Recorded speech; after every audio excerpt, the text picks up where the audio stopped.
কারণ আমি বিশ্বাস করি একটা হাদিস একজন মানুষের জীবন পরিবর্তন করতে পূর্ণাঙ্গ সক্ষমতা রাখে, যদি তা মুস্তাফা থেকে হয় আর যদি তা আপনি গ্রহণ করেন সাল্লাল্লাহু। আমি বিশ্বাস করি একটা আয়াত আপনার পুরো জীবনকে বদলে আল্লাহর সান্নিধ্যে গিয়ে আল্লাহর সন্তুষ্টিতে এই পৃথিবী থেকে গিয়ে জান্নাতুল ফেরদৌস পর্যন্ত পৌঁছে যেতে পারেন আপনি, যদি তা আল্লাহর পক্ষ থেকে হয় আর আপনি যদি তা মেনে নেন।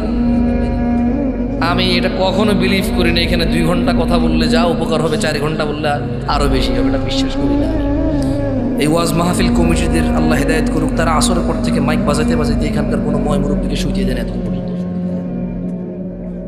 তারা আসর থেকে এই মাইক বাজাচ্ছে, কতক্ষণ ছোট বাচ্চা গজল গাচ্ছে। ভাই আপনি বলে দিয়েছি, বলে ফেলি না, আমি তো কী করবো, উঠতে করছে সরি।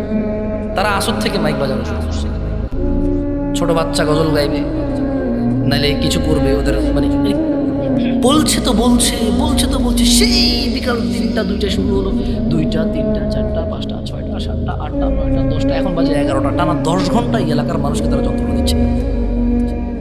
তারপর কতক্ষণ বলবে মানুষ, কতক্ষণ শুনবে মানুষ? একটা মানুষ তো।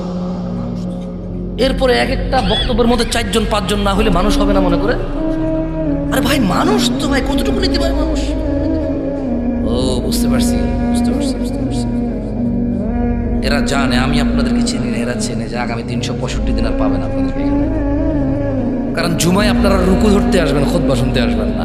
তারা বলছে যে বেটা পাইছি আজকে ছাড়বো না তোরে, যাবি কই? কম্বলের তোরে ঢুকলো মাইকের সাউন্ড যাবে, তোরে আজকে শুনে স্যার।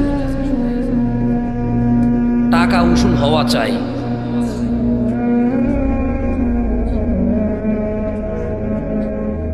মনোযোগ দিয়ে শুনবেন। عن عبد الله بن مسعود رضي الله عنه قال, আব্দুল্লাহ ইবনে মাসউদ রাদিয়াল্লাহু আনহু থেকে বর্ণিত, তিনি বলেন আল্লাহর নবী সাল্লাল্লাহু আলাইহি ওয়াসাল্লাম বলেছেন। কোন সাহাবী? আমি কিন্তু প্রশ্ন করব, আমি ঠিক বেঠিক জিজ্ঞেস করবো না, প্রশ্ন করবো, একটু জবাব দিন, তাইলে আমি বুঝতে পারবো যে আমার এই কষ্ট করে আসা সার্থক। অ্যাটলিস্ট আপনি শুনেছেন, বলেছেন, বাকি মানা না মানা তো আপনি আর আপনার রব জানে। কে জানে? আপনি আর আপনার। ওখানে আমার কোনো ক্ষমতাই নেই ভাই। উনি যদি আপনাকে ক্ষমা করে আমাকে পাকড়াও করে, আমার কি কেউ বাঁচানোর মতো লোক থাকবে না? উনি যদি পুরো পৃথিবীর মানুষকে পাকড়াও করে, কেউ বলার ক্ষমতা রাখে কিছু? ওনার ক্ষমতা, ওনার দক্ষতা, ওনার কৌশল, ওনার মালিকানায় আমি কোনো কথা বলতে চাই না। আল্লাহ আমাকে আশ্রয় দিক, ওনার মালিকানা নিয়ে আমি কথা বলি, যাতে আল্লাহ আমাকে আশ্রয় দেয়। আপনারা কাকে সিজদা দেন, কাকে দেন না? আরে আপনি সিজদা যখন দিচ্ছেন না, কাকে দিচ্ছেন না? সিজদার হকদারকে। তো যখন আপনি দিচ্ছেন না, কাকে দিচ্ছেন না? যখন আপনি দিচ্ছেন, কাকে দিচ্ছেন? আমার কিছু যায় আসে, এটা আমার ক্ষমতার ভিতরের কথা। যেদিন আপনি আমাকে সিজদা দিবেন, ওই দিন আমি বলবো হ্যাঁ তুই চুরি করস, তুই মিছা কথা করস, তোর নামাজ হয় না, তুই আমার সিজদা করছ, আমি গ্রহণ করলাম না। ওই দিন না আমি আমরা কইতে পারি। কিন্তু আপনি তো আমাকে সিজদাই দেন না। সিজদা দেন কাকে?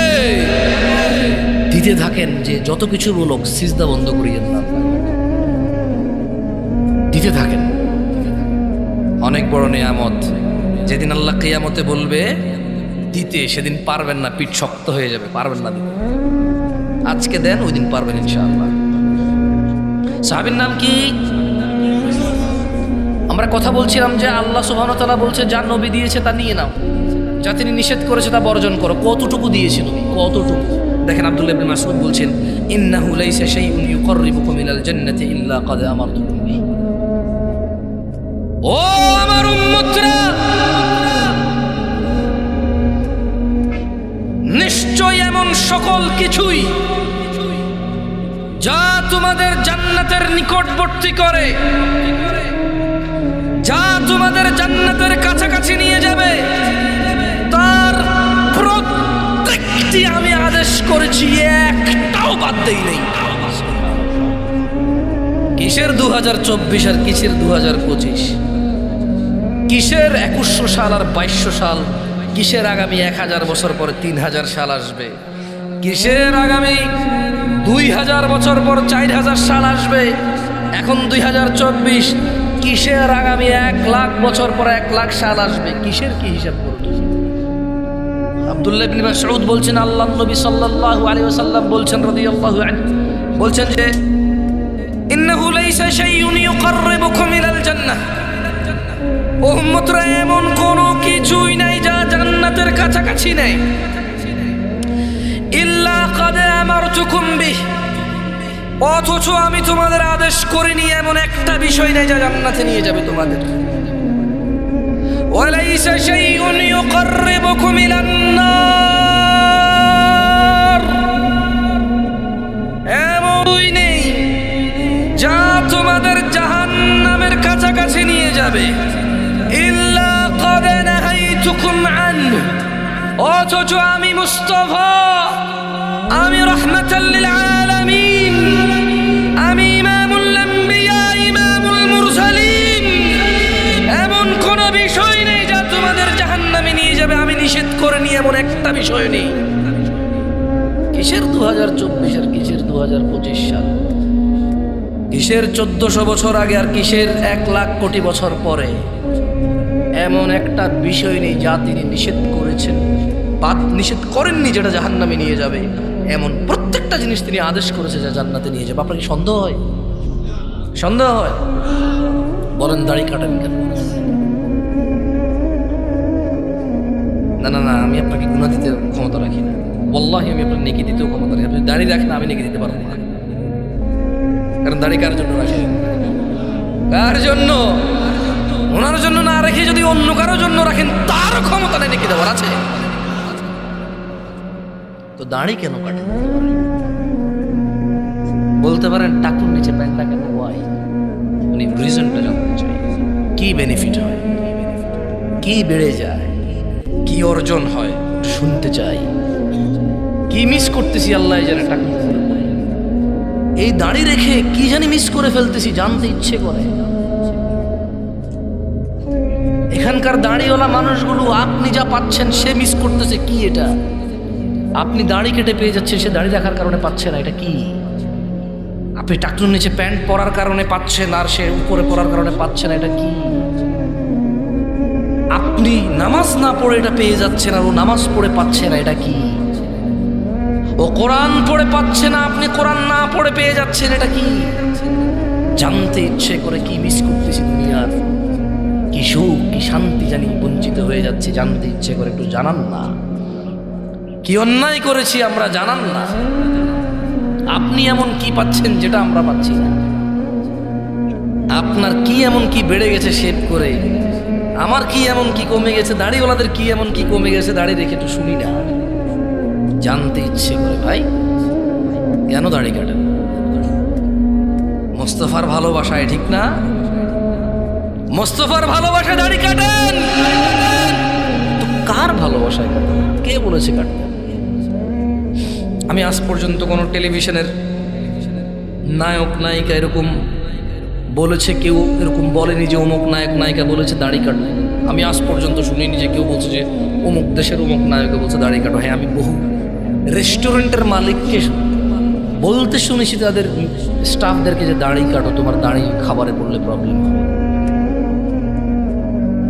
আমি বহু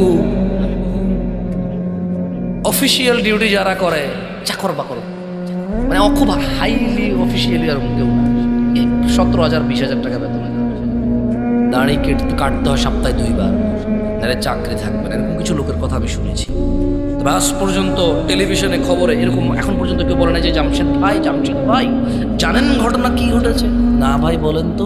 অমুক দেশের অমুক নায়ক বলেছে দাড়ি কাটো। আমি আজ পর্যন্ত শুনি আপনাকে বলেছি। আপনি কেন কাটেন? ও দাড়ি কাটে, ওকে দেখতে সুন্দর লাগে, ওকে নায়ক, ওর পিছনে নায়িকা আছে, ওর সিনেমা আপনি দেখেন, ওকে আপনার ভালো লাগে, এজন্য আপনি দাড়ি কাটন যাতে আপনার পিছনে নায়িকা আছে আপনাকেও ভালো লাগে।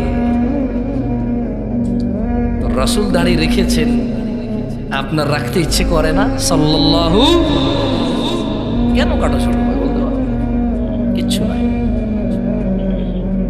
এই তোমার বয়স না 20 বছর, একটু মনে করে দেখো তো, তোমার ওই যে 7-8 বছরের ভাইটা, যাকে তুমি প্রতিদিন বলো পড় পড় পড়, আমি না পড়ে দেখছো রেজাল্ট খারাপ, এখন বিদেশ চলে যাবো, পড় পড় পড়, দেখছো আমি না পড়ে কলেজে আমার দাখিলা হয় নাই, কলেজে আমার অ্যাডমিশন হয় নাই, তুই পড় তুই পড়।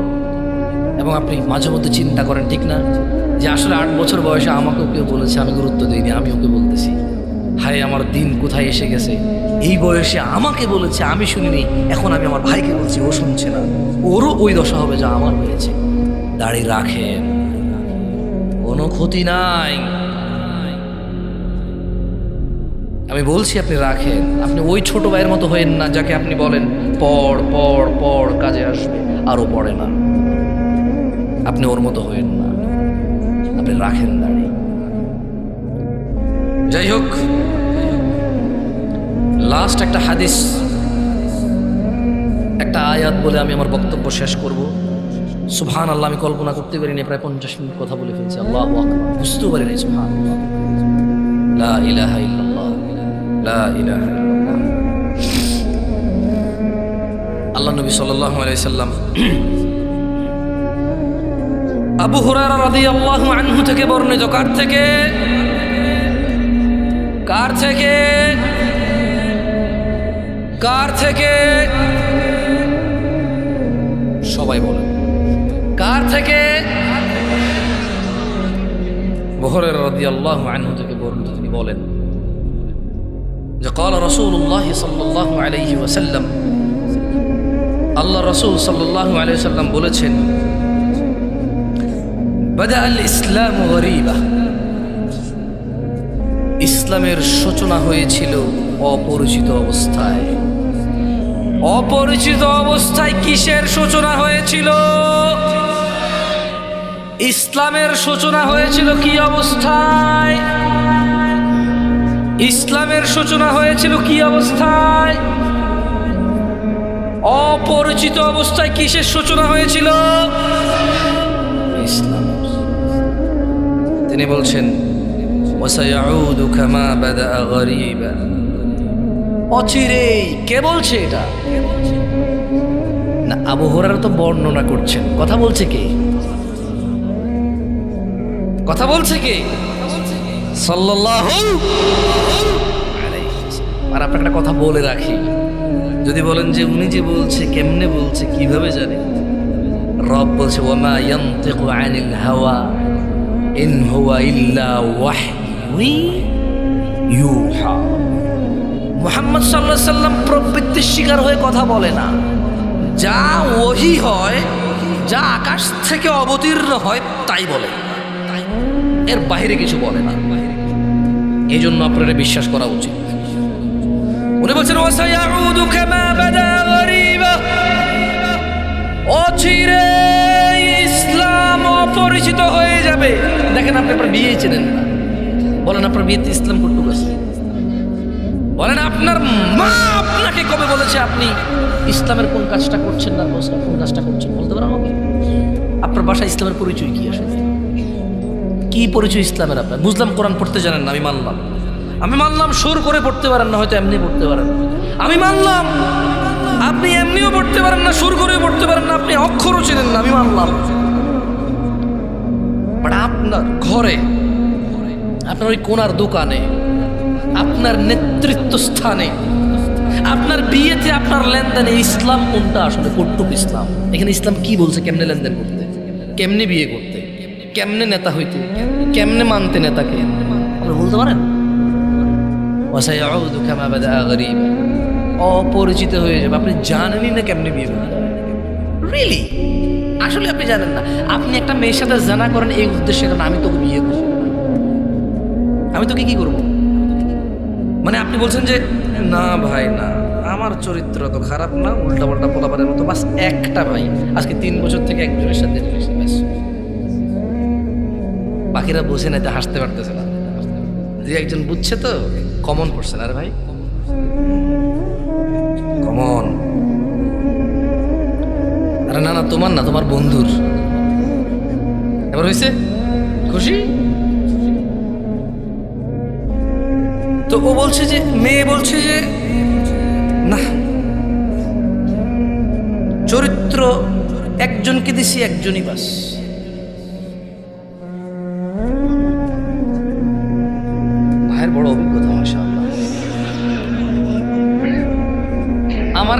প্রশ্ন আসে তাই আমি জানি। আপনার কাছে কি আসে?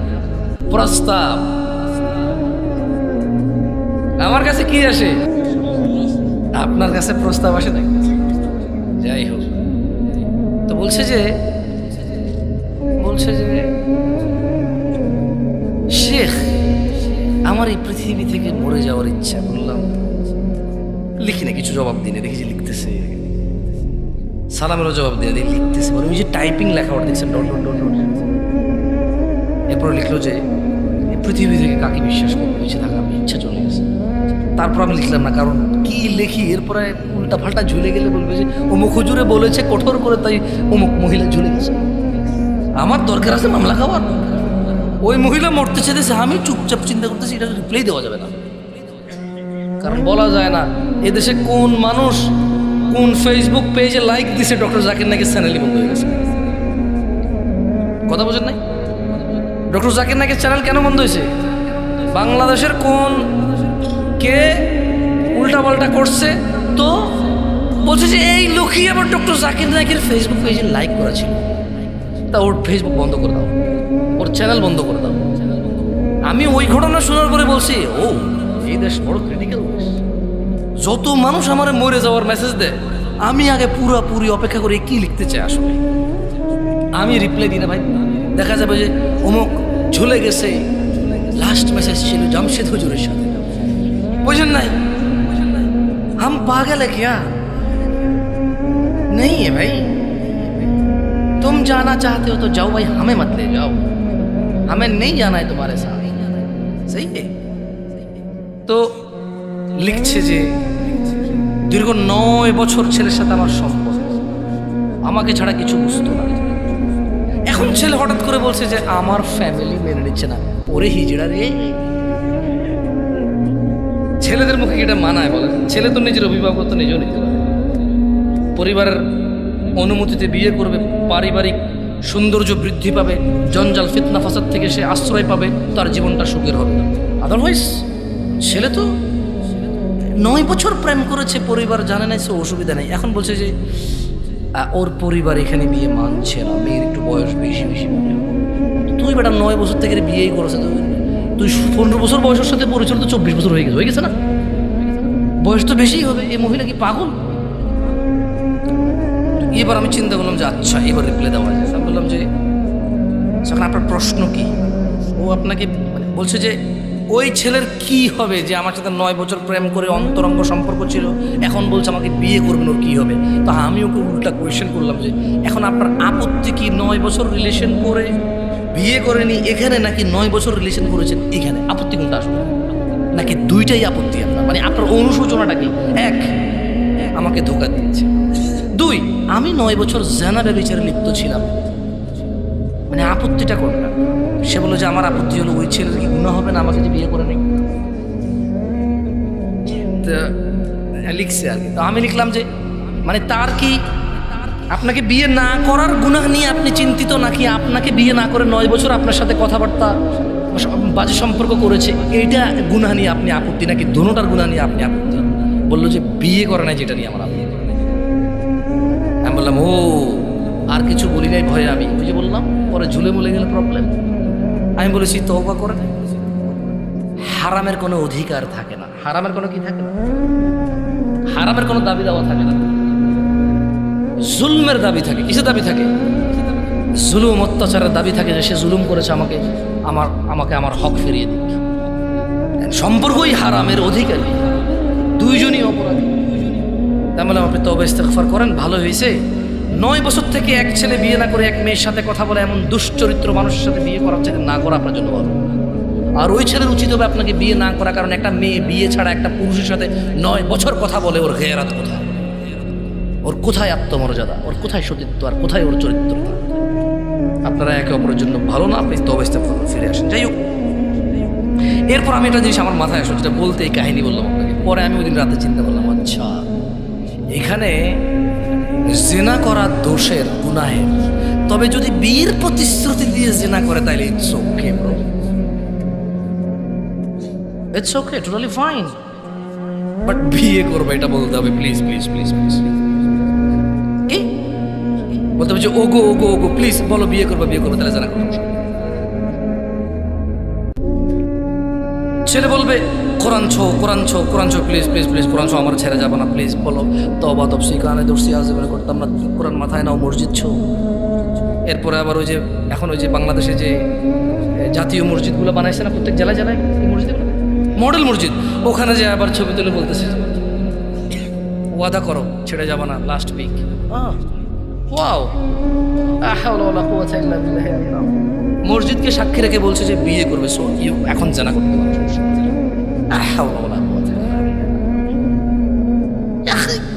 গোবর নাকি মাথায় গোবর? এই যে বললাম وسيعود كما بدا غريبا, অচিরেই ইসলাম অপরিচিত হয়ে যাবে। ছেলেমেয়েরা বিয়ের প্রতিশ্রুতিতে জানা করবে, অপরাধী মনে করবে না। ও ইসলাম বুঝে, এটা তো ইসলামের ওর কাছে অপরিচিত, এই সম্পর্কটার পরিচয় জানে না। এই সম্পর্কের পরিচয় যে জানা, মায়ের ভাই মামা, মায়ের বাপ নানা, মায়ের বোন খালা, ও সম্পর্ক জানে। কিন্তু এই একটা মেয়ের সাথে ও প্রেম ভালোবাসা করে বিয়ের আগে এটা যে জানা, এর পরিচয় তার জানা নাই। এখানে যে ইসলাম আছে এটা ওর জানা নাই। যাই হোক, কারা কারা জান্নাতে যেতে চান বলুন ইয়া আল্লাহ ইন্না নাসআলুকা জান্নাতুল ফিরদাউস। ইয়া আল্লাহ আমাদের জান্নাতুল ফিরদাউস দান করুন। যাই হোক, কারা কারা আল্লাহর ভালোবাসা পেতে চান তবে জেনে আজকের দিনের শেষ আয়াত, তিনি জাল্লা ওয়া আলা, যিনি রব্বুল আরশিল কারীম, তিনি রব্বুর রহমানুর রহিম, তিনি আজিজুল কওয়ি, তিনি সুবহানাহু ওয়া তাআলা বলছেন কুল, ও মুস্তাফা সাল্লাল্লাহু আলাইহি ওয়াসাল্লাম এ সবাইকে বলে দিন ইন কুনতুম তুহিব্বুনাল্লাহ, যদি তোমরা আল্লাহ আমাকে ভালোবাসো, যদি তোমরা আল্লাহকে ভালোবাসো, কুল ইন কুনতুম তুহিব্বুনাল্লাহ, যদি তোমরা আল্লাহকে ভালোবাসো, ফাত্তাবিউনি, তাহলে আমি মুহাম্মাদের অনুসরণ করো। কি করো? কার? তাহলে তিনি বলছেন ইউহিব্বুকুমুল্লাহ, যারা যারা ফাতেমার আব্বার অনুসরণ করবে সাল্লাল্লাহু আলাইহি ওয়াসাল্লাম। তাহলে আল্লাহ বলছেন যে ইউহিব্বুকুমুল্লাহ, আরে তুমি যদি নবীর অনুসরণ করো আল্লাহ নিজেই তোমাকে ভালোবাসবে। ওয়াগফির লাকুম যুনুবাকুম, আল্লাহ ভালোবেসে তোমার গুনাহ মাফ করে দেবে। আল্লাহু গফুরুর রহিম, আল্লাহু গফুরুর রহিম, আর আল্লাহ অত্যন্ত দয়ালু ক্ষমাশীল। আমি চৌধুরী পাড়ার মানুষকে আজকে আমার বক্তব্যের শেষে এতটুকু বলতে চাই, দেখো আমি তোমাকে শিখাই দিয়ে যাচ্ছি, যদি তোমার ফিরতে মন চায় রাস্তা একটা আছে। 40 বছর নামাজ আদায় করো না, 50 বছর নামাজ আদায় করো না, এই পৃথিবীর যত ধরনের নেশা আছে কোনোটা তুমি বাদ দাও নাই। এই এলাকার অমুক তুমুক যত খারাপ বাজে মেয়ে আছে সবার সাথে তোমার বাজে সম্পর্ক ছিল, তুমি একটা বাজে ছেলে, সে একটা বাজে মেয়ে। ওকে, সমস্ত গায়কের গান, সমস্ত নর্তকীর নাচ তুমি উপভোগ করেছ। শোনো, 40 বছরের অপরাধ, 50, 60, 70-এর অপরাধ, শোনো রাস্তা একটা আছে। ও বোন, ও ভাই, রাস্তা একটা আছে, আমি বলে দিয়ে যাই। হাদিস থেকে বলবো না যে তুমি বলবা জাল দইফ, এইটা হাসান কিনা সহি কিনা, কেউ তোমাকে বিভ্রান্ত করবে, আমি ওখান থেকে বলবো। আমি তোমাকে কোরআন থেকে বলবো, সূরা ফুরকানের আয়াত থেকে, তিনি সুবহান ওয়া তাআলা বলছেন এই পৃথিবীর, এটা শুধু মুসলমানদের জন্য না, কিন্তু এটা শুধু মুসলমানদের জন্য না, এই পৃথিবীর সবার সব অপরাধীর জন্য। তিনি বলছেন ইল্লা মান তাব, অতঃপর যে অপরাধ ছেড়ে ফিরে আসে, ওয়া আমানা, আল্লাহর প্রতি ঈমান আনে, ওয়া আমিলা আমালান সালিহা, এবং যে সৎ কর্ম করে, ফাউলাইকা ইউবাদদিলুল্লাহু সাইয়্যাতিহিম হাসানাত, যে তওবা করে ফিরে আসে, ঈমান আনে, ভালো কাজ করে, আল্লাহ তার জীবনের যত গুনাহ আছে সবগুলোকে নেকিতে পরিবর্তন করে দেবে। চয়েস ইজ ইয়োর্স, তোমার চয়েস ভাই, সিদ্ধান্ত তোমার। তুমি তোমার জেনা নিয়ে মরবা, মদ নিয়ে মরবা, নেশা নিয়ে মরবা, বেনামাজি নিয়ে মরবা, নাকি সবগুলোকে এগুলো থেকে ফিরে এসে এই সবগুলাকে নেকির পাল্লায় নিয়ে আল্লাহর সামনে আল্লাহর সন্তুষ্টি চিত্তে আল্লাহর জান্নাতে প্রবেশ করবো, সিদ্ধান্ত তোমার। আকুলু কওলি হাযা ওয়াস্তাগফিরুল্লাহ লি ওয়া লিসাইরিল মুমিনিন ফাস্তাগফিরু ইন্নাহু হুয়াল গফুরুর রহিম। সুবহানাকাল্লাহুম্মা ওয়া বিহামদিকা আশহাদু আল্লা ইলাহা ইল্লা আনতা আস্তাগফিরুকা ওয়া আতুবু ইলাইক। আসসালামু আলাইকুম ওয়া রাহমাতুল্লাহি ওয়া বারাকাতুহু।